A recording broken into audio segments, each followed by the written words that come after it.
this is an issue very close to me. When I was elected as Congressman of Taguig Pateros in 1998, ang aming shifting was 6 to 10, 10 to 2, 2 to 6. Tatlong shift. At that time, umabot ng 60. I think may classroom pa na almost 70. Yeah. No? So yung shifting wasn't even 40 per classroom. And maraming schools walang tubig yung banyo. So nagkaka-UTI yung ibang teachers. Because of rapid urbanization, yung dating may basketball court, may plaza, may volleyball court, may I don't know if some schools had katulad sa private school na may mga dance studio, di ba? Or hindi pa masyado naman yung computerization noon. So I remember my campaign was I was telling parents, kahit maputikan ang paa ng mga anak natin, pwedeng hugasan yung paa. Pero kapag hindi na nakapag-aral, lalo kung maaga nag-asawa, mahirap bumalik sa school. Konti pa yung back-to-school programs noon. It's funny kasi nga, hugas paa kasi flood control din ang problema noon, Putik. In Lower Taguig kasi doon, it used to be flooded very much. No? So during that time, 27 years ago, hindi mabango o automatic sa tao na mag-prioritize sa education. During that time, you had to convince that it's better than roads, kahit asfaltong kalye, better than waiting shed, basketball courts, etc. Kasi nga, especially in the very poor areas, these are areas that were proclaimed during the presidential election. No? So fast forward, during the presidency of your first cousin, mahal nating kabatch namin ni Senator Cheese, ng dalawang naging Senate President Mig Subiri and Senate President Cheese Escudero, kabatch namin si President Pinoy.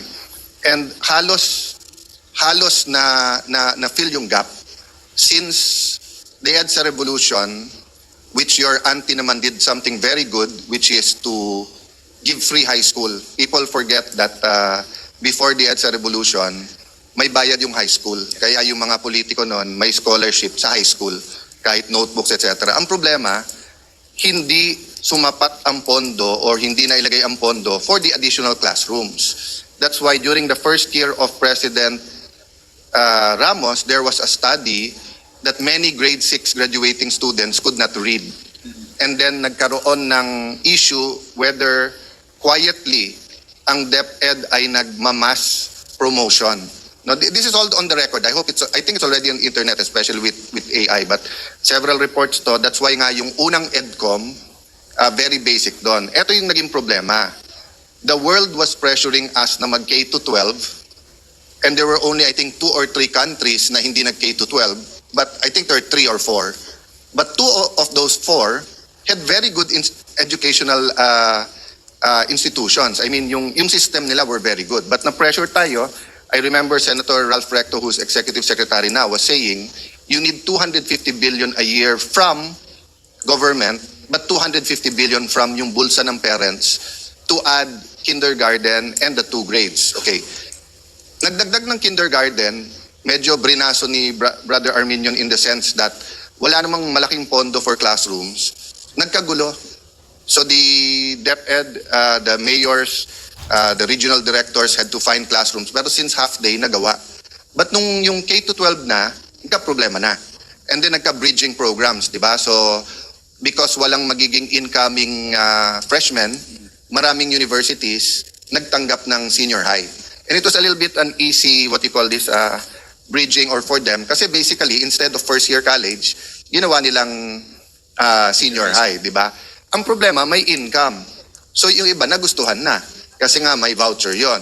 Tapos yung ibang high school naman, for example sa amin, let's say Signal Village National High School, wala na talagang space eh. At that time, we weren't making 7-story, 10-story classrooms. So ang naging problema, baka hindi ka graduate sa high school, saan ka nag-umpisa? And that's part of, although may mga transferees, di ba? But that's part of of growing up eh, di ba? Kung Lasalista ka, doon ka, or Atenista ka, taga St. Jude, taga whatever high school you are, di ba? Upper Bicutan National High School, parang kung hindi from elementary, from high school, At the time kasi martial law until FVR, hindi lahat ng barangay may high school. Pero, most places had elementary schools where you can walk to, but hindi high school. So, yung kaklase mo ng high school is not necessarily yung kaklase mo ng elementary school, di ba? And then, it's a new beginning kasi doon ka nagdadalaga, doon ka nagbibinata, di ba? But yun nga, nagkahiwalay ngayon. And usually, iba standards. Sometimes better, sometimes worse. So, it was, to be fair to President Pinoy, until his last day, they were really putting in the funds and everything. And to be fair to President Duterte, he was convinced by Secretary Liling not to scrap the K-12. Until the pandemic, medyo okay tayo. But three things happened during the pandemic. One, yung mga private schools hindi na rin kinaya, nag-close. Yes. So dumoble yung, so not only the normal population growth, di ba? But also yung from public, lumipat from private to public. That's why in Taguig, dinagdagan pa namin yung voucher para hindi mag-close down yung mga private. Kasi problema din natin, some people will say, anong pakialam natin sa private? Private yun. Hindi. Whether it's health or education, there should be a healthy mix between, di ba, the public and the private. No?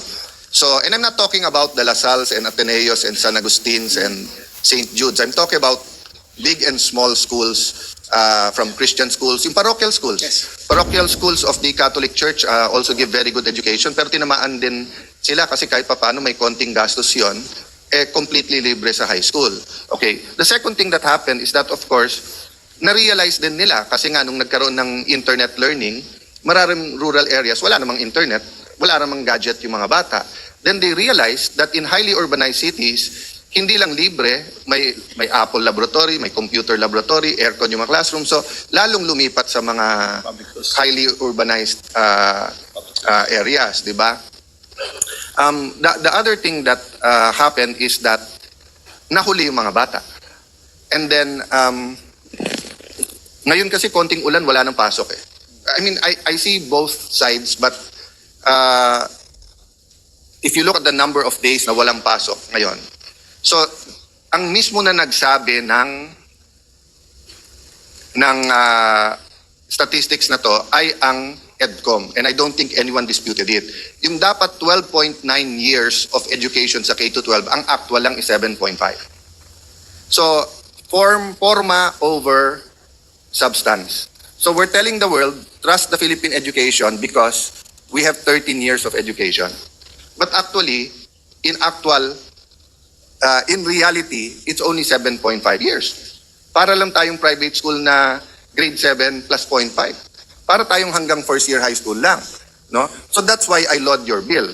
But ang question ko, one step backward. If we were discussing now the state of education and not just classroom, that's my first question. Hindi ba ang tunay na solusyon ay tignan yung K-12? Mr. President, kasama yan. If you remember, on our first week, my privilege speech, there was a 7-point agenda to address our education crisis, including classrooms, nutrition, and of course, stuntedness is one of your main advocacies, Mr. President. We talked about internet connection, support for our teachers, employability, and the curriculum, and K-12. And I committed to Senator Estrada that when we get back in January, we're going to have a hearing regarding K-12, and we will hear all of the proposals left, right, and center. Abolition, modification, going optional. We will hear all of these suggestions, Mr. President, and do our best to come to a solution. Because I agree with you, Mr. President, in a previous interpolation, we talked about the failure of the K-12 system and how our grade 12 graduates are still not employable. Yun po kasi yung pinakapangako ng K-12. Pag graduate ka ng grade 12, di mo kailangan magkolehiyo, pwede ka na magtrabaho. And the employability of our grade 12 graduates, unfortunately, is really low. Napakababa po. So, I think we all agree there are problems in the grade 11, grade 12 system. We need to address them. And the proper hearing, Mr. President, and with the Committee on Basic Education, and with EDCOM, which you are also a member, I think we'll be able to come to a better solution po going into next year. I appreciate the gentleman's effort, and I know you're coming in from a break. You weren't in the Senate for a couple of years. But I will disagree with you that we're addressing the problem. Because from my point of view, we're evading the problem. There are only two solutions to this. Pondohan ng tama or tanggalan ng 1 or 2 years. So even under this program, and ngayon, I hope hindi mag-stall yung BICAM, and I think all of us naman don't want a reenacted budget. So we're all confident that cooler minds and really having a good governance but relevant, effective budget is a must. But even with the 2026 budget and even with this law, assuming everyone follows this, and even if LGUs realign their funds for this, the soonest na may mararamdaman tayo is 2 to 3 years from now. And mararamdaman pa lang yon. So kumbaga sa lagnat na 40 o 39, bababa lang yan ng 38.5. Hindi mawawala yung lagnat, no? So the most immediate is simple. Pondohan natin ng tama yung K-12 or tanggalan natin ng 1 or 2 years, di ba? So I remember I went up to you once and said na, bro, habang hindi natin to dinidesisyonan, it's like a dike. Tama ka, pagdating na Bam Aquino, ang daming tulo nung dike. Pero ang ginagawa natin, law after law, nagdadagdag lang tayo ng daliri para ilagay doon sa mga butas ng dike, di ba? Pero wala talagang, ang solusyon talaga, either yung panggastos para walang tulo yung dike, or bawasan ng tubig yung dike para hindi mag-overflow, no? Yes. So I understand this is better than doing nothing. And when I say we are not, I include us because my whole of government. But ako, I'm ready now. Whether the decision is tanggalin 1 year, whether tanggalin 2 years. So has your committee done the computation? If we take out senior high, gaano karaming classrooms ang ma-free up natin? And instead of 7 years, at 35B a year for 7 years? More, Mr. President. More like 90 billion a year. So we need, For 7 years. Right now, I know you've stated it a number of times, but para dun sa mga nakikinig nyo lang ngayon.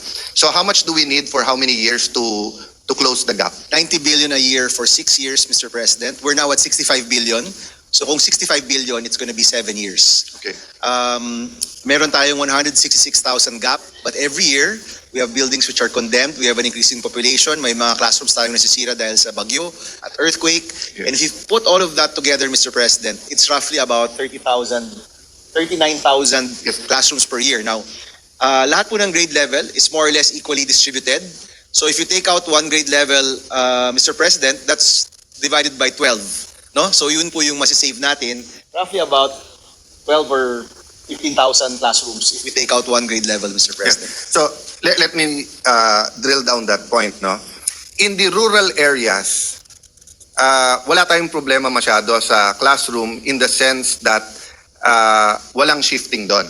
Meaning 7 to 3 or 8 to 4. Ang problema natin doon yung facilities, textbooks, computers, internet, di ba? Pero classroom, hindi. Kasi nakakapasok sila na buong araw.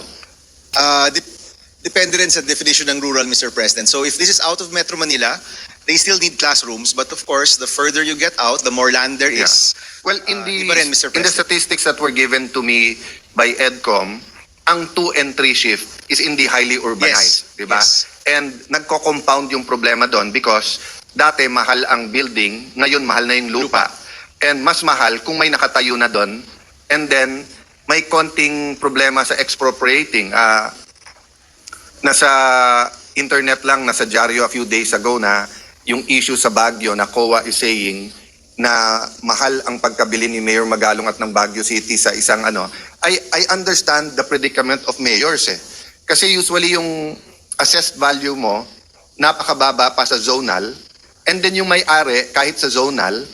So for example, if there's 5,000 square and I say, Mr. Aquino, how much do you want to sell it? Then you tell me na, boss, yung katabi ko kakabenta lang 70. Okay na sa akin 60-65 dahil school. Pag tinignan yung assessed value, yung sa table, 20 mil. Yes. Pag sa zonal, minsan lumalapit, pero depende kung gaano ka-updated, minsan 50. So pag binayad mo yung 65 na hinihingi niya, ikaw pa makakasuhan. Diba? So that's one thing I'll ask later on na do we address that in the bill? But so it's not as simple as when it was in 1998, which is ang daming lupa, wala lang pera para sa classroom. No, Mr. President. Land is definitely a problem, Mr. President. But for this year, ang laki po ng gap, 166,000. For this year, what we've allotted for about 30,000 classrooms, that will probably go to the schools where there's already available land, condemned buildings, condemned classrooms that need to be replaced. So palagay ko, Mr. President, case-to-case basis, but most of the ones who will receive classrooms this year, maybe hindi pa ganyang kalaki yung problema sa lupa. Once we get to the third or fourth year, Mr. President, dyan na mas magiging seryoso po yung problema. I appreciate your wanting to be precise kaya yung definition ng rural. And I will rephrase it, di ba? Obviously, doon sa mga one shift na hindi lumalampas ng 50 sa loob ng isang classroom, Yes. wala ang problema masyado sa classroom. Yes, Mr. Di President. ba? Kasi just by the name shortage. But doon sa 2 shift, lalo na sa 3 shifts, di ba na 4 hours na lang sila sa isang araw, may problema tayo. We also have, Mr. President, mga one shift, pero kulang na talaga yung classroom nila. So nagka-classroom na po sila sa covered courts, nagka-classroom na sa hinahati nila yung classroom into 2. There was one area, Mr. President, na napuntahan ko sa Quezon, sa gitna ng 2 building, nilagyan nila ng bubong, ginawa nilang classroom. So That's why I qualified it na walang shift or one shift, pero hindi lumalampas ng 50 sa isang classroom, di ba? Kasi Yes. pag lumampas na, yung sinabi mo, inahati, Yes, nasa Mr. labas and everything. Okay. But ang pinag-uusapan natin, Mr. Chairman, tama po ba, Mr. President? Yung palang basic classroom, ha?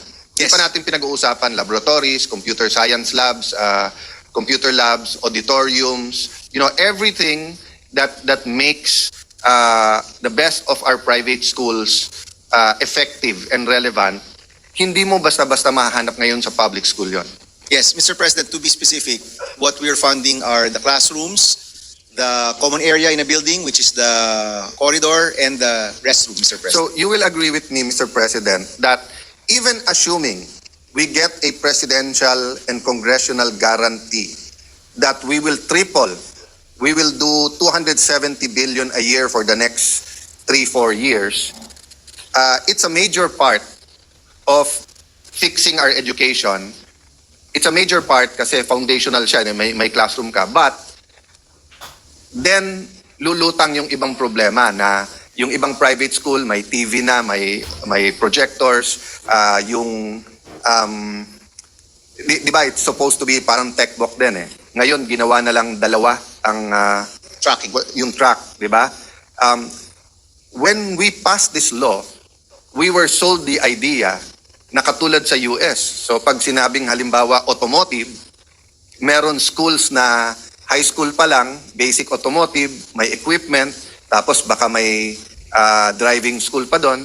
Pag sinabing pananahe, may tela, May sewing machine. may lecturers, etc. Di ba? Pag sinabing sports, parang yung national, ang layo ng pangako. Malayo, Mr. Sa- President. And if I may, Mr. President, mas simple pa yung problema. It's not even the facilities, it's the teachers. Kahit gusto mo ng automotive, wala ka namang instructor na kaya magturo ng automotive. Kahit gusto mo ng sewing, wala ka namang teacher na kaya magturo nun. There was one case, Mr. President, na yung school, kailangan ng baking, kailangan ng hospitality, yung sa hotel, kailangan ng cooking, at kailangan ng barista. Wala ho silang mahanap na instructor, Mr. President. They were offering 4 courses. They had to hire one person na lahat ng 4, dapat alam niya. So nung tinanong ko po yung tao, sabi sa akin, Senator, I'm really barista ako. Yung iba, tumitingin na lang ako sa YouTube kung anong gagawin ko. So even the problem of instructors, Mr. President, that's a very basic problem for K-12, Mr. President. Yes. But half of that problem is not created by government. Diba? For example, yung kulang ng nurses, hindi gobyerno natin ang nag-create nun because nga malaki ang sweldo abroad. Tapos katulad sa US, pwede mo pang dalhin pamilya mo. But in terms of instructors sa technical, half of the problem, gobyerno din gumawa. Bakit? Kasi yung TESDA courses, 25 to 50,000, isa. So kung ikaw yung mga universities, i-offer mo na lang yon, you can pay the instructors very much. Isipin mo, bawat estudyante, 25,000. Meron 50,000. So kung 50 yon, 50,000 times 50, 2.5 million. Samantalang yung mga instructors na iba na yung dapat, kahit sa TESDA, dapat pinasok na natin sa high school. You can see it vis-a-vis the Philippine Science High School because they had a different system from the start. I'm not saying na per se it's all about money, pero per capita, I don't know right now, but when we did the K-12 study, parang times 3 o times 4 yung per capita spending for an ordinary student sa DepEd sa doon. So syempre, kung saan mas malaki yung per capita at saan mas malaki yung opportunities mo for personal growth, development, lilipat ka doon. And every time we ask TESDA, akala ko ba kaya nga namin kayo finand at may K-12 para wag na mag-out of school youth. Ngayon may 3-year course na rin yung TESDA, so parang graduate ka na nga ng high school 2 years later or mag-out of school youth ka after the junior high school and then magte-TESDA ka, humaba pa din ang TESDA. And then although may scholarship, lalong nagmahal na dapat sa elementary at high school pa lang, kasi like tayo, panibasa, we went to a private school, yung ating practical arts, tapos sa ibang school, may 1 semester, may 1 quarter, kasi by quarters, mag-exchange ang babae at lalaki, di ba? So like kami, let's say kung basketball, but may 1 quarter lilipat, magba-volleyball kami. Tapos kung practical arts, may 1 quarter, mag-home economics kami. But very basic yon, yung mga electronics na soldering, yung mga craft na yung eggs ay gagawin mong paperweight, di ba? Yung, of course, yung mga drawing for those who want to go to engineering, di ba? But unfortunately, unless you have, we do have wonderful teachers everywhere, but as you said, di ba?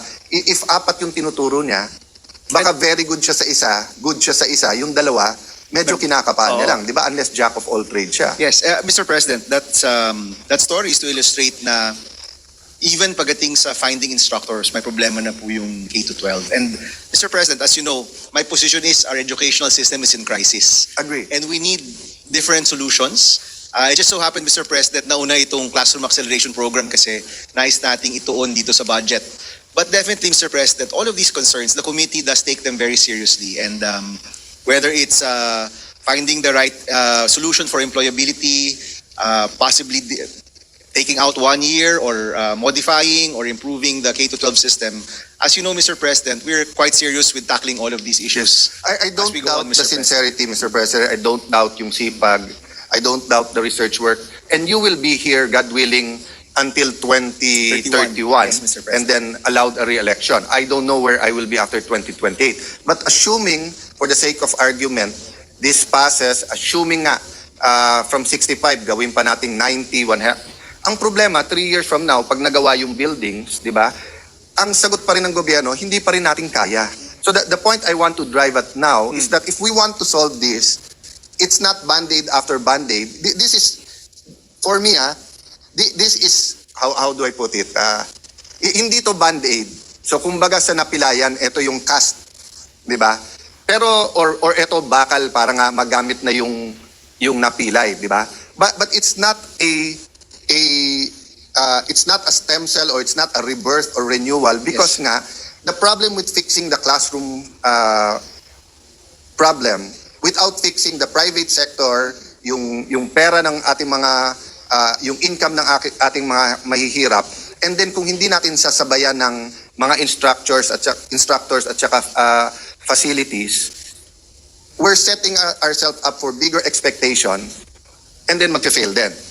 Well, Mr. President. So the point I want to make is that if we remove 1 or 2 years now, this law that you're making will not only transform from a bandage or yung bakal sa it will transform to a multivitamin that will really get us up. Kasi nga, yung masasave mo iba sa classroom, pwede mo ngayon ilagay pa rin sa education in other parts. Just this one point, no? So, you've been following it. Magkano na ngayon kung today mapapasa ang budget, 1 trillion something ang budget ng education? 1.3 including tertiary, 1.38. In an ideal situation, anong estimate natin dapat budget ng K-12 to be fully functional talaga? Mr. President, honestly, yung problema sa K-12 is not just funding. It's really the systems itself. I agree. But Meaning, even if we threw money at it right now, Mr. President, kung hindi malinaw yung mga kailangan baguhin, ako, Mr. President, and as you know, as you said, bago tayong pasok dito, before we will fund it, we should agree on the solution. No? And maybe through the hearings, Mr. President, on K-12 next month, in January, mahahanap natin yung solusyon, pondohan natin. Right now, kasi Mr. President, sa sobrang laki ng problema, and if you notice, even our EDCOM report it just says fix it. It doesn't really prescribe how to fix it. So there are suggestions there. We have other bills on school-to-employment programs. But until we find the right solution, Mr. President, it's hard to peg a number to solve the problem because the solutions themselves are quite many, Mr. Let President. me respectfully disagree with you because when my wife Lani became mayor sa Taguig, we were second to the last in Metro Manila. Okay, and the formula was simple. We put money first for teachers. The seminars nila and everything ganyan. Okay, second, we made sure na walang excuse yung bata mag-drop out. So binigyan ng uniforme na nakatahina. Dalawang pantalon or skirt, tatlong pang ibabaw. Then we gave them all notebooks, bag, later on may vanity kit na rin. You put in the pencil, papers, etc. Later on, yung payong, yung shoes, rubber shoes. So there are simple formulas. I agree with you at a certain point. Kahit sinong anak, at a certain point, money doesn't matter. But right now, if we double it to 2 trillion, our educational will go up. Why? Just putting up computer labs. Just putting, so halimbawa, yung ibang mahina yung internet, ang solusyon simple. You put a TV, Of course. and naka-mirror dun sa professor. We've tested this sa digital. So my point is, Mr. President, yung EDCOM, kaya hindi na pre-prescribe lahat kasi hindi dahil sa findings nila. Dahil sa atin na nasa gobyerno, ayaw din nating harapin yung katotohanan na K-12 yung problema. Mr. President, definitely, Mr. President, marami sa mga problema. Pondo talaga yung kailangan. No? You mentioned a number of them. Pero pagdating sa K-12, tatlo kasi, Mr. President, yung may grupo na gustong tanggalin, may grupo na gustong i-retain, at may grupo na gustong i-reforma. No? But yung specifics yan, Mr. President, at least reading the EDCOM 2 report, hindi pa rin wala pa rin consensus talaga on what we should do. And I think, Mr. President, I know you're part of EDCOM as well, we can go into that in January. At pag nahanap natin, Mr. President, kahit masakit na katotohanan na haharapin natin, let's push for the real solution, Mr. President. Mr. President, theoretically, this is the third EDCOM. Diba? I filed for a EDCOM 3, and difference is that dito commissioners na yung tatlo, Ched, but we chose to extend. EDCOM 3 na to eh. They tell us the same thing. Diba? That we say priority natin ang education. I'm not talking about you, I'm talking about the whole of government, Mr. President. Obviously, you're standing there because priority mo. But hindi natin priority as a nation. So, ang mga magulang sasabihin, mangungutang na ako, gagawin ko na lahat, basta't uunahin ko education ng ating anak. Ang gobyerno, baliktad. Yumaman muna tayo bago ko dagdagan yung sa education. I've never seen a parent who told their children, yumaman muna tayo bago ka pag-aralin. In fact, pinatitigil yung isang anak para lang isa makatapos para lahat. So the point I'm making, Mr. President, is we don't need further hearings to know that there's a simple approach to K-12. You name 3 approaches. Go back to K-10 or do K-11. Secondly is reform. And third is to fully fund it. Similar problem, MMDA. Some are saying the failures of MMDA is because bitin ang powers nila. Some are saying naman, we don't need it, abolish it. Okay, since naging konsyal ako, we've done nothing. We've just complained na ganon. Same thing sa LLDA. My first privilege speech, LLDA, Laguna Lake Development Authority. Ang first privilege speech ko, I see the Laguna Lake, I see the authority, may manager eh. Where's the development? Same thing. We've never passed, meron model. Gawin mong LLDA, parang BCDA. Bigay mo yung tamang powers at tamang pera. Yun ang problema po. We've seen the success of the K-12 in the first few years. We've seen its challenges before the pandemic, pero nung nagka-pandemic, we can't rewind anymore. So ang choice lang talaga natin ngayon is to either magbawas ng 1 or 2 years, or, as you said, how do you deal with crisis? You don't just let it pass. There's something you do proactive. So happy na tayo dahil so the 1 trillion this year 1.3 trillion. 1.3 is how much more than last year? 400 billion more. I think it's More or about less. 400 billion more. So it's substantial. Yes. Diba? But ako kasi ang estimate ko, ang 2.5 trillion to 3 trillion payat pa rin. for education, Mr. President. Kasi simple lang. Kung ang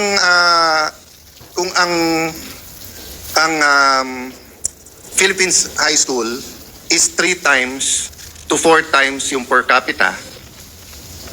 Of course, there are other factors. They're the best of the best. Exam pa lang, you get the best. But assuming, I agree with you, hindi pera lahat ng solusyon. But assuming that's the major factor.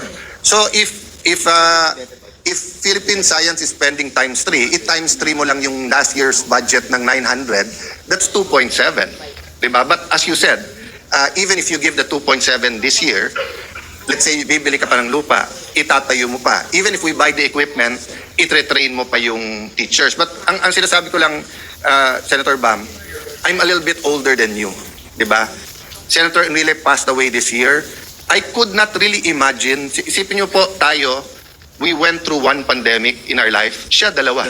Oo. Yes. Tayo, we went through EDSA 1, EDSA 2. Siya dumaan sa panahon ng Hapon, dumaan sa panahon ng Kano, sa Commonwealth, sa martial law, sa gano'n, di ba? But, and I know him enough. Kasi I grew up na mentor siya ng dad ko, at I could go to his office. But I really don't know in his heart what would have been sadness. Ako, I can tell you what my sadness is if I die tomorrow or 30 years from now. If I'm still in the Senate and we're still discussing the same thing. And the problem is, we are discussing the same thing since 2013, 2014, which was 11 years ago. I mean, now, the difference is more people are listening to you now. More people are listening to us now, but not enough Not enough. So my point, Senator Bam, is if we don't give them, the problem is extraordinary. So if we don't give them an extraordinary solution, this law will do good, but it also can give them false hope. Mr. President, I think we're pretty clear that there's a 7-point agenda to education. The problem is huge. Sabi nga nila, Mr. President, how do you eat an elephant? Diba? With 1 bite at a time. So this, Mr. President, is going to be 1 bite at a time. We're going to move to K-12 next. We're going to move to textbooks. We're going to move to stunting. In fact, we've already funded the school feeding program. Kulang pa rin yung sa barangay-based feeding program, Mr. President. Pero iisa-isahin natin yan. And with what you mentioned, Mr. President, na you don't want to die tomorrow na ganito pa rin yung problema. Or 30 years from now. Or hopefully 30 years from now, Mr. President. I think we will continue to try to reform this, Mr. President, find the right solutions, or we will die trying. I thank you for your patience, but let me just drill that point one more. Yes, Mr. President, go ahead. You mentioned eating an elephant, di ba? Did you notice na sa mga carnivals or even pagka pinapakain yung mga elephant sa mga zoo, did you notice may tali sila and then a small peg sa ground na kayang-kaya nilang hilahin yon, but hindi nila ginagawa? Have you noticed that? No, Mr. President. Okay. So take a look at yung mga elepante. So wherever that's connected, tapos may tali, tapos may peg lang parang sa tent na nasa ground. Okay? The reason for that is when they are children, when they're very young, I don't know what you call a baby elephant, no, but nung pag baby pa sila, tinatali yan, let's say sa puno. So kahit anong alis nila, hindi. So by the time it matures, hindi na niya kayang isipin Na kaya niyang makawala. na kaya niya makawala. So that's why if you hindi mo inabot sa tuwing Saturday ng umaga yung Tarzan, Okay. kaya pag nagagalit yung mga animals at kay Tarzan at gaganon yung elepante, dun lang nahuhugot. At pagka gumanon na yung elepante at nahugot, na-realize niyang wala, dun lang siya tatakbo. Pero habang nakatakbo yon. So I just want to drill down that point. Na yun ang problema natin ngayon. We're like that elephant. We're doing many things. We're in the carnival, tinitignan tayo. Yes, the lion is the king of the jungle, but an elephant is an elephant. But until we do one of two things, go back to K-10 or 11 or fully fund K-12, hindi masosolve yung problema. We will improve ng konti. Diba? But ang problema kasi dun sa eating the elephant 1 bite at a time, I agree with you.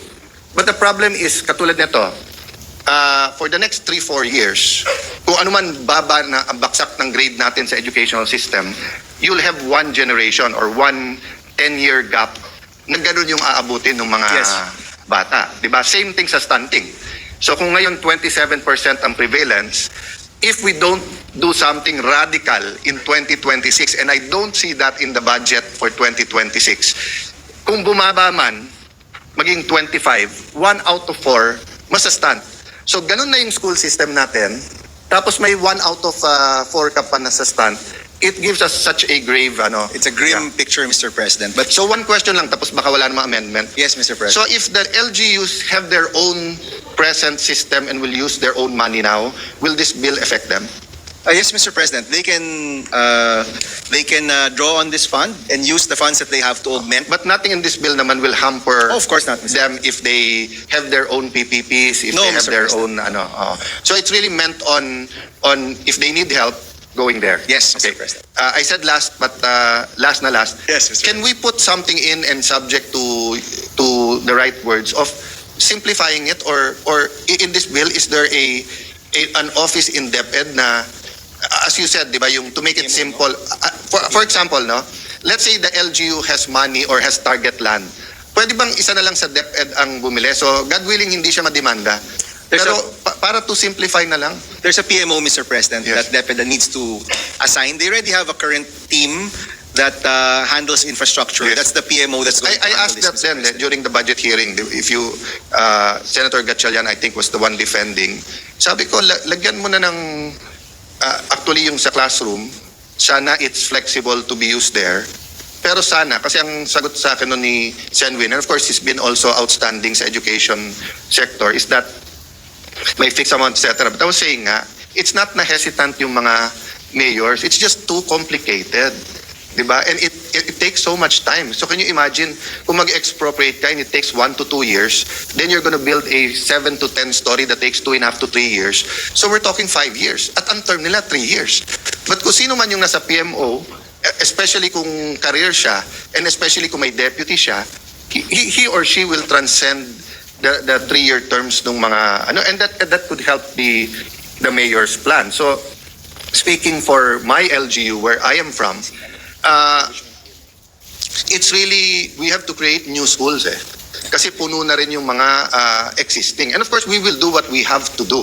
What I'm saying is that, imagine if we identify 3 places, but yung does that no? I mean, I don't know if it's just, or something very powerful sa declaration of policy, putting not only the onus but the hope in the PMO, in the Department of Education na to put up, I think if you say naman put up new schools, included na dyan yung ng land. But I just wanted to end by saying na those are the 2 things that we have to do in parallel. Dun sa mga rural na malalaki pa rin ang lupa, help the principals there, the supervisors, plan them. I was a teenager when I started going to Cebu because my dad was EPSA administrator in 1984-85. So I was 13, 14 years old. Walang tao sa Mactan. And I really fell in love with Cebu until now, no? Unfortunately, in terms of urban planning, despite many great planners like Litos Menya there, kung ano nangyari sa Metro Manila, nangyari din sa kanila sa planning, etc. So that's my other fear, di ba? Is that if I die tomorrow or 30 years from now, yung schools sa mga rural na napakaganda. And when I say rural, not necessarily bundok or island. I mean, there are places in Calabarzon, in Quezon, in Bicol na ang gaganda pa ng schoolyards, di ba? But then, sabihin, ma'am, 3 hektarya ka naman bigay na natin sa housing yung kalahating hektarya, which is valid. O ma'am, gawa na natin ng gym yan para sa barangay, ganyan. And then we wake up one day, wala nang school grounds at wala nang tatayuan. So in parallel, di ba, tulungan natin ng husto yung mga may lupa, and then how can they, in parallel, how do they get in? As you said, di ba, not only January, even now, even the budget hearing, inaayos nyo yun, yung paano tulungan yung mga yon. Pero yun nga, yung mga cities na wala na talagang yung ganun na lang yung school,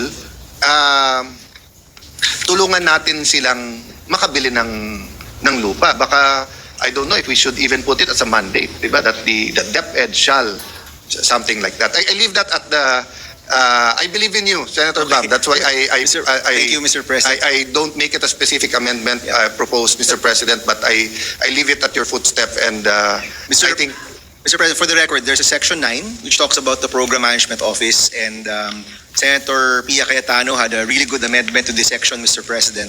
At more or less, Mr. President, yung mga nabanggit mo naman about reviewing the proposals, looking at the projections, looking at demographic and population trend analysis, It's stated here, Mr. Yeah. President, that the PMO under DepEd will be handling all of this, Mr. President. Well, of course, Mr. President, You would know very well she's my ate, so I Yeah. cannot say hindi maganda yung kanyang amendment. But Oh, of course, this is Mr. Section 9, di ba? A program management office Yes. with the DepEd headed by in charge of shall review and approve. Can we make it more proactive? Something shall, instead of review and approve, something like shall pursue or what's the right word that we can put na parang Shall- it will be symbolic but Okay. kasi dun sa shall review and approve project proposals para bang siya pa maghihintay na may proposal tapos sa kanya i-approve. Mr. President, may I move to suspend? Session is suspended.